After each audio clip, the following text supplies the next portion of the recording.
تب خاک کے پردے سے انسان نکلتے ہیں۔ ایک اور صاحب سوال کرتے ہیں، اللہ تعالیٰ سمیع بھی ہے اور مجیب بھی، سنتا بھی ہے اور جواب بھی دیتا ہے۔ سننے کے اعتبار سے ہم بہت دعائیں مانگتے ہیں، لیکن اس کے جواب دینے کے اعتبار سے ہم اس کو بہت کم جانتے ہیں۔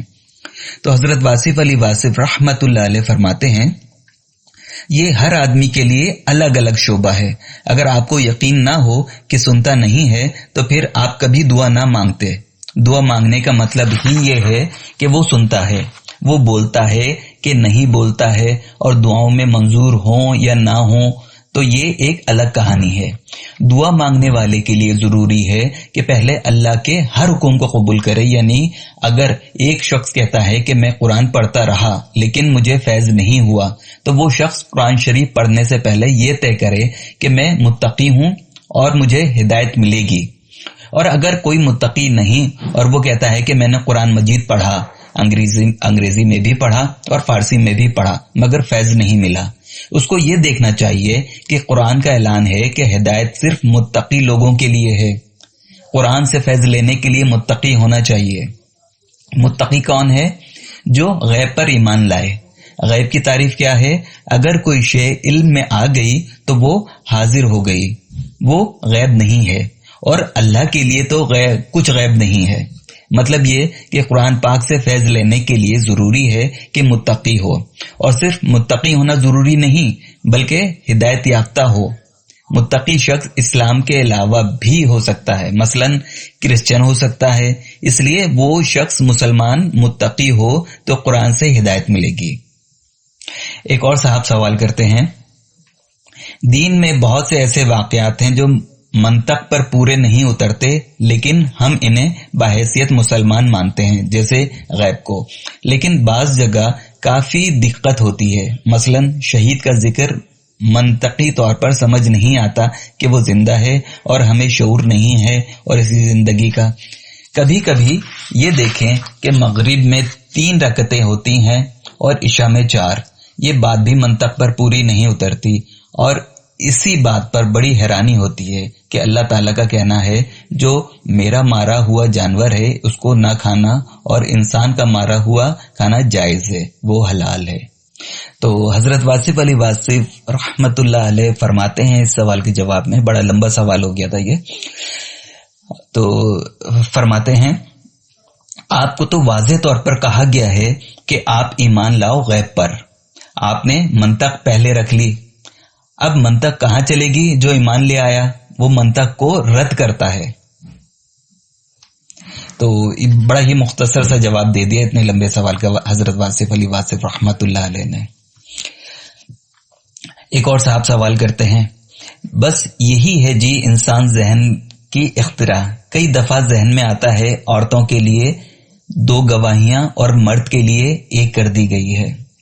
تو حضرت واصف علی واصف رحمت اللہ علیہ فرماتے ہیں جتنا کچھ بھی ہے اس کے لیے واضح بات ہے کہ اللہ نے پہلے ہی دن سے یہ کہہ دیا کہ آپ ایمان لائیں غیب پر۔ غیب آپ کا مشاہدہ نہیں ہے، اور یہ کہ آپ اللہ کو مان لیں اور راستے میں منطق پیدا کرنا آپ کے لیے بہت دقت کا باعث ہے۔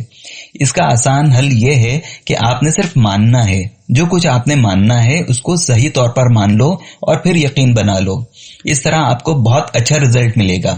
ایمان میں آ گئے ہو تو یقین کے ساتھ رہنا، اپنی مانی ہوئی چیز پر شک نہ کرنا، اب اپنے یقین کو اللہ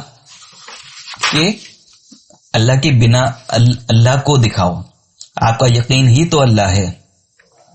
ایک صاحب اور سوال کرتے ہیں، جگہ جگہ کئی الجھنیں اور خیال کی مشکلیں پیدا ہوتی ہیں، تو حضرت واصف علی واصف رحمت اللہ علیہ فرماتے ہیں یہ سب اللہ کے بنائے ہوئے تضادات ہیں، اس لیے بتایا ہے میں نے وہ اللہ ہوں جو رات سے دن اور دن سے رات پیدا کرتا ہے، میں زندگی سے موت اور موت سے زندگی پیدا کرتا ہوں، میں ظلمات سے نور میں داخل کرتا ہوں، اور جس کو ہم ہدایت دیں اس کو گمراہ کوئی نہیں کر سکتا، اور جس کو ہم گمراہ کریں اس کو ہدایت کوئی نہیں دے سکتا، ہم زندگی دینے والے ہیں، لینے والے بھی ہم ہی ہیں۔ اب یہ ساری باتیں جاننا بہت مشکل ہیں اور انہیں مان لینا بہت آسان ہے۔ ایک اور سوال ایک اور صاحب سوال کرتے ہیں، جب اللہ نے جاننے کی صلاحیت دی ہے تو پھر جاننا اور ماننا آپس میں ٹکرا کیوں جاتے ہیں؟ تو حضرت واصف علی واصف رحمت اللہ علیہ فرماتے ہیں، نہیں ٹکراتے. آپ پہلے اپنے ہونے کو جانو. آپ پہلے کیا تھے اور اب آپ کس طرح ہوتے جا رہے ہو، اس کا ہونا بعد میں سوچنا. اس سے پہلے اپنا آپ پہچانو. اپنے آپ کو پہچان لو گے تو پھر جاننے اور ماننے کا تضاد ختم ہو جائے گا. ایک اور سوال کرتے ہیں صاحب کہ سر اپنے آپ کی پہچان کیسے ہوتی ہے؟ تو حضرت واصف علی واصف رحمت اللہ علیہ فرماتے ہیں، آپ یہ پہچانو کہ آپ کو کیا ہو رہا ہے، آپ یہاں کس لیے ہو، آپ کا شب و روز کیا ہے، آپ کا ظاہر کیا ہے، باطن کیا ہے، آپ کے ساتھ کیا کیا وابستگیاں ہیں، سفر اکیلے چلے تھے اور کتنی وابستگیاں ساتھ کر لی ہیں. اس کو پہچانیے. آپ کو اگر زندگی میں کوئی اچھی چیز ملی ہے، مثلا آپ کہتے ہیں کہ میرا دل بہت اچھا ہے، تو پھر اللہ تعالیٰ کا شکریہ ادا کرو جس نے یہ دل پیدا کیا. اگر آپ کی شکل اچھی ہے تو پھر بھی یہ آپ کی اپنی نہیں ہے، یہ اللہ کا شکر ادا کرنے کا وقت ہے. مطلب یہ کہ اگر اپنی کسی صفت کی پہچان کرو گے تو پھر اللہ کا شکر ادا کرنے کا موقع پیدا ہو جائے گا. آپ خدا سے اس وقت دور ہو جاتے ہو جب آپ اپنا آپ پسند کرتے ہو اور اس کو پوجنا شروع کر دیتے ہو اور اس پر مغرور ہو جاتے ہو. پہلے اپنے آپ کو پہچانو. اگر اپنے آپ میں کوئی چیز پسند ہے تو یہ دیکھو کہ یہ پسندیدہ چیز جو آپ میں ہے کس نے دی ہے؟ یہ اللہ نے دی ہے. اب اس کا شکر ادا کرو. جب آپ کمائی کرتے ہو تو کہتے ہو کہ یہ ہم نے خود کمایا ہے، دینے والا کوئی نہیں ہے. کمایا کیا تم نے؟ کیا بینائی تم نے خود کمائی ہے؟ کیا بینائی تم نے خود کمائی ہے؟ اب بینائی دینے والے کا شکر ادا کرو. کبھی ایک دن ہی شکر ادا کر لو، اس سے پہلے کہ بینائی کے چراغ مدھم ہو جائیں. بینائی دینے والے کا شکریہ تو ادا کر لو. تو عملی شکل کیا ہوگی؟ سب سے پہلے اپنی غلطی اور کوتاہی پر توبہ کرنی چاہیے اور ان نعمتوں پر جن پر آپ کو فخر کرنے کا حق ہے، ان نعمتوں پر اللہ کا شکر ادا کرنا چاہیے. زندگی کا خالق اللہ ہے. آپ کی زندگی میں جو صفات اللہ نے پیدا کی ہیں وہ اللہ کی مہربانی ہے. آپ کی شکل و صورت بھی اللہ تعالیٰ کی طرف سے دی ہوئی ہے. یہ کبھی مہربانی ہوتی ہے اور کبھی مشکل یا عذاب لاتی ہے. سب سے بڑا صحیفہ یہ ہے، اس کو پہچانو. اللہ تعالیٰ نے آپ کے ساتھ پورا کام کر دیا ہے. آپ کو ایسی اکائی دی ہے کہ آپ جیسی شکل نہ پہلے کائنات میں آئی ہے اور نہ آئندہ آنے کا امکان ہے. آپ کو شکل کے لحاظ سے واحد کر دیا. شکل کے اعتبار سے آپ کا مکمل سانچہ الگ بنا دیا. آپ کو بینائی دینے سے پہلے پھول نظارے پیدا کر دیے. بینائی بعد میں دی ہے اور بینائی کی خوراک پہلے اگا رکھی ہے. آپ انجوائے کرو، کائنات کو دیکھو. اللہ آپ کو پھول دیتا ہے اور آپ گلاب کا نظارہ کرنے کے بجائے اس کی گلقند بنا دیتے ہو، اس کی قیمت لگاتے ہو اور کاروبار کرتے ہو. آپ نظاروں کو پیسوں میں کنورٹ کرتے ہو. یہ پرانی بیماری ہے آپ کی. نظارے کو نظر دے کر اور مشاہدہ کر کے گزر جاؤ. کوئی چیز کہیں سے اٹھانی نہیں ہے، آپ کو اٹھانے کی عادت پڑی ہوئی ہے. محبت کی قیمت نہ لگاؤ. محبت بس محبت ہے. میلہ دیکھو، میلے پر دکان نہ بناؤ.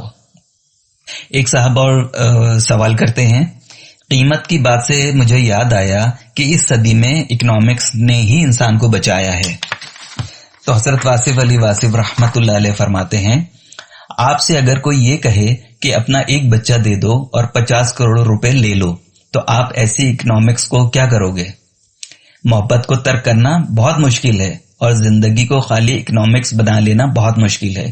اکنامکس میں چھوٹے موٹے مسائل حل کر لو، اپنی ناہمواری دور کر لو.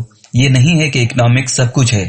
اگر سب لوگوں میں پیسہ برابر بھی کر لو تو کل کو کوئی کہہ سکتا ہے کہ اس کا چہرہ زیادہ خوبصورت ہے اور اب چہرہ کبھی برابر نہیں ہوگا اور ذہانت برابر نہیں ہوگی اور گفتگو برابر نہیں ہوگی.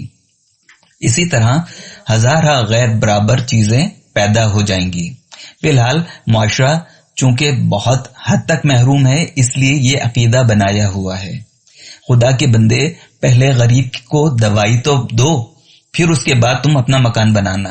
یہ ایک اچھی بات ہے کہ غریب کو آپ تھوڑی سی بے فکری دے دو، غریب کو محروم ہونے سے بچاؤ، لیکن تمہیں یہ کسی نے نہیں بتایا کہ جس آدمی کے پاس عقل نہیں ہے اس کو عقل کہاں سے دو گے۔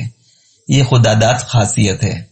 اللہ تعالیٰ نے بعض کو بعض پر فضیلت دی ہے، کسی کو نصیحت کرنے والا اور کسی کو سننے والا بنایا ہے۔ اللہ کریم حضرت واصف علی واصف رحمت اللہ علیہ کے درجات کو بلند فرمائے، آمین یا رب۔